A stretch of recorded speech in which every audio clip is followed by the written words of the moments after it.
কিছুক্ষণ আগে ঢাকা মেডিকেল কলেজে একটি অপ্রত্যাশিত ঘটনা হয়েছে।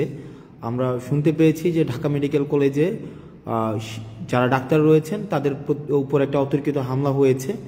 আমরা যখনই বিশ্ববিদ্যালয়ের শিক্ষার্থীরা এই খবরটি আমাদের কাছে এসেছে যে বিশ্ববিদ্যালয়ের একটা রোগী যারা ছিল তাদের মধ্য থেকে হয়তো কেউ অপ্রত্যাশিতভাবে মারা গিয়েছে, তখন একটা সংক্ষুব্ধ পক্ষ ডাক্তারদের উপরে অতর্কিত হামলা চালায়। এখন আমি যদি ডাক্তারদেরকে ফোর্স করি যে আমার একটা রুগী এখনই আপনাকে বাঁচাই দিতে হবে, এখনই তাকে সুস্থ করে তুলতে হবে, এখনই আপনাকে তাকে ওষুধটা দিতে হবে, এখনই কাটা ঘা শুকাই দিতে হবে, এটা তো সম্ভব না।